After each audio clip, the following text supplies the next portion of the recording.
വിശുദ്ധ ലൂക്ക എഴുതിയ സുവിശേഷം അധ്യായം 14 വാക്യങ്ങൾ 25 മുതൽ 35 വരെ. മിശിഹായുടെ ശിഷ്യന്മാർ സകലതും ഉപേക്ഷിച്ചു. വലിയ ജനക്കൂട്ടം ഈശോയോടുകൂടെ പോകുകയായിരുന്നു.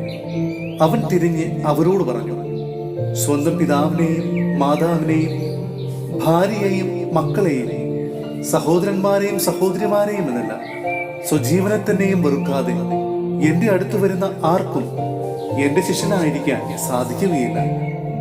സ്വന്തം കുരിശു വഹിക്കാതെ എന്റെ പിന്നാലെ വരുന്നവനെ എന്റെ ശിഷ്യനായിരിക്കാൻ കഴിയുകയില്ല. ഗോപുരം പണിയാൻ ആഗ്രഹിക്കുമ്പോൾ അതിന്റെ പൂർത്തീകരണത്തിനുള്ള വക തനിക്കുണ്ടോ എന്ന് ഇരുന്ന് അതിന്റെ ചെലവ് ആദ്യമേ കണക്ക് കൂട്ടി നോക്കാത്തവൻ നിങ്ങളിൽ ആരുണ്ട്? അല്ലെങ്കിൽ അടിത്തറ ഇട്ടുകഴിഞ്ഞ് പണി മുഴുവനാക്കാൻ കഴിയാതെ വരുമ്പോൾ കാണുന്നവരെല്ലാം അവനെ ആക്ഷേപിക്കാൻ തുടങ്ങും. അവർ പറയും, ഈ മനുഷ്യൻ പണി തുടങ്ങി, പക്ഷേ മുഴുവനാക്കാൻ കഴിഞ്ഞില്ല.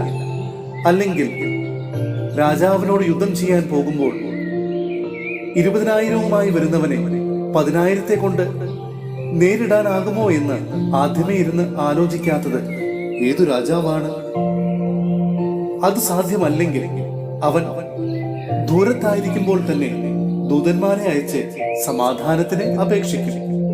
ഇതുപോലെ സ്വന്തമായുള്ളതെല്ലാം ഉപേക്ഷിക്കാതെ നിങ്ങളിൽ ആർക്കും എന്റെ ശിഷ്യനാകുക സാധ്യമല്ല. ഉപ്പ് നല്ലതു തന്നെ, പക്ഷേ ഉറ കെട്ടുപോയാൽ എങ്ങനെ ഉറ കൂട്ടും? അത് നിലത്തിനോ വളത്തിനോ ഉപകരിക്കുകയില്ല. മനുഷ്യൻ അത് പുറത്തെറിഞ്ഞു കളയുന്നു.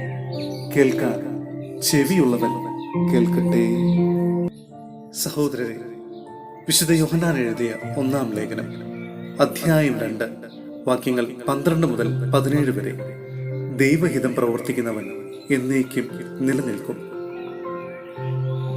കുഞ്ഞുമക്കളെ, ഞാൻ നിങ്ങൾക്ക് എഴുതുന്നു, അവന്റെ നാമത്തെ പ്രതി നിങ്ങളുടെ പാപങ്ങൾ ക്ഷമിക്കപ്പെട്ടിരിക്കുന്നു. പിതാക്കന്മാരെ, ഞാൻ നിങ്ങൾക്ക് എഴുതുന്നു, ആദ്യം മുതലുള്ളവനെ നിങ്ങൾ അറിയുന്നു. യുവാക്കന്മാരെ, ഞാൻ നിങ്ങൾക്ക് എഴുതുന്നു, ദുഷ്ടനെ നിങ്ങൾ ജയിച്ചിരിക്കുന്നു.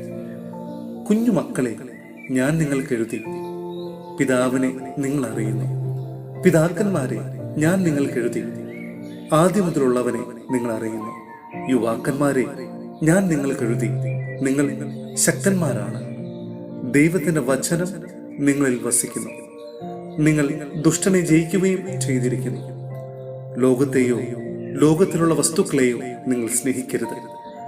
ആരെങ്കിലും ലോകത്തെ സ്നേഹിച്ചാൽ പിതാവിന്റെ സ്നേഹം അവനിൽ ഉണ്ടായിരിക്കുകയില്ല.